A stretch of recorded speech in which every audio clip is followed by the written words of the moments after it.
सास बनी डंडे वाली भूत। शिखा की नई नई शादी हुई थी। उसका मायका और ससुराल दोनों कानपुर में ही थे, इसलिए उससे मिलने उसके भाई अक्सर आते जाते रहते थे। ये बात शिखा की सास मीना को बिल्कुल पसंद नहीं थी। मम्मी जी, आज राहुल भैया आ रहे हैं। कौन? तेरे चाचा का लड़का? जी मम्मी जी। अरे पर वो तो दिल्ली में रहता है ना। हाँ मम्मी जी, उन्हें कल सुबह दिल्ली के लिए निकलना है, तो वो आज मुझसे मिलते हुए कल सुबह यहीं से निकल जाएंगे। हमने तो धर्मशाला खोल रखी है ना। कुछ कहा क्या मम्मी जी? मैंने कहा हाँ हाँ, आने दे तेरे भैया को, जमकर खातिरदारी करेंगे। अब तो कुछ करना ही पड़ेगा, इससे पहले कि मेरा घर धर्मशाला बन जाए। ये कैसी बातें कर रही हो मीना? सच ही तो कह रही हूँ। अभी इसकी शादी को साल भर भी नहीं हुआ और आए दिन इसके घर वाले आ धमकते हैं। अरे तो क्या हुआ, वो इसी शहर में रहते हैं तो हाल चाल लेने आ जाते हैं। इस बार मैं उनका हाल और चाल दोनों ही बिगाड़ दूंगी। अब बहुत हो गया जी। अरे ये कैसी बातें कर रही हो, हे भगवान। बस आप तो देखते जाइए। शाम को राहुल आता है। नमस्ते आंटी, कैसे हैं आप लोग? हम लोग तो ठीक है, तुम कैसे हो बेटा? मैं भी अच्छा ही हूँ आंटी। बस आज रात के बाद नहीं रहोगे। चलिए भैया, मैं आपको हमारा घर दिखाती हूँ। रात में खाने के टेबल पर शिखा, रोहित कहीं दिखाई नहीं दे रहा। जी भैया, वो ऑफिस के काम से बाहर गए हैं, कल शाम तक आएंगे। अच्छा अच्छा। बेटा, क्या तुम भूत प्रेत में मानते हो? नहीं नहीं आंटी जी, पर अचानक आपको ये ख्याल कहाँ से आ गया? पता नहीं क्यों, कभी कभी मुझे लगता है जैसे रात के समय बैठक में कोई घूमता रहता है। ये आप क्या कह रही हैं मम्मी जी? हाँ, तुम लोग घबरा ना जाओ, इसलिए मैंने आज तक इस बारे में कुछ नहीं कहा। ये आपका वहम होगा आंटी जी, ऐसा कुछ नहीं होता। हो सकता है। चलो अब मेरा सोने का टाइम हो गया है तो चलती हूँ मैं। शिखा बेटा, राहुल के सोने की व्यवस्था वहीं दीवान पर कर देना। जी पापा जी। अब चलिए भी। अच्छा, तो बैठक में सोने वाले हैं साहबजादे।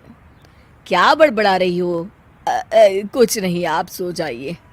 मीना और महेश के सोने के बाद शिखा और राहुल आपस में बात कर रहे होते हैं, तभी डोरबेल बजती है। अरे आप! सरप्राइज! काम जल्दी खत्म हो गया तो मैं आज ही चला आया। ये तो बहुत अच्छा किया। देखिए राहुल भैया भी आए हुए हैं, आप दोनों का मिलना भी हो जाएगा। कैसे हो रोहित? मैं तो ठीक हूँ भैया।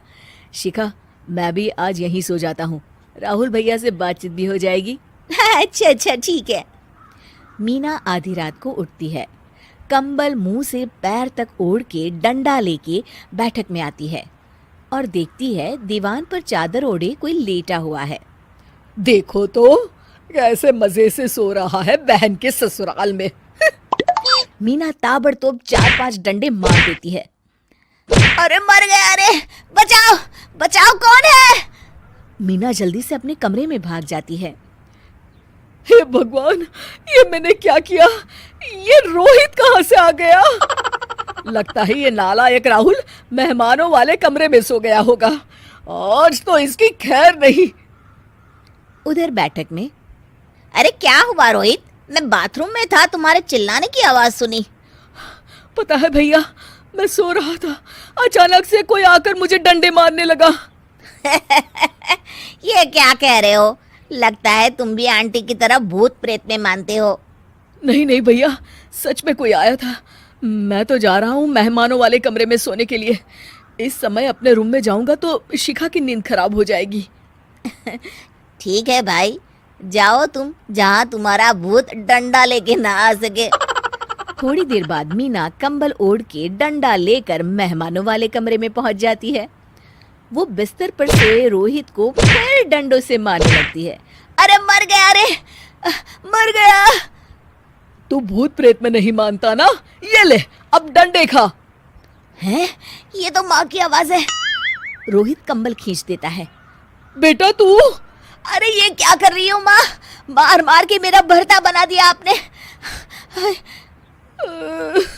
माफ कर दे मेरे लाल, मैंने तो तुझे ही मार मार के लाल कर दिया। मैं तो उस राहुल के बच्चे को सबक सिखाना चाहती थी। राहुल भैया को? हाँ बेटा, मुझे लगा अगर उसे डंडे मारूंगी तो शिखा के मायके वाले यहाँ आना छोड़ देंगे। हे भगवान, माँ ये घर शिखा का भी है, उसके घर वाले जब चाहे आ सकते हैं। हाँ बेटा, आज मुझे भगवान का इशारा समझ में आ गया। मैं कितना गलत करने चली थी और अपने ही बेटे को चोट पहुंचा दी। अब चुपचाप जाके सो जाओ माँ, और किसी को कुछ बताने की जरूरत भी नहीं है।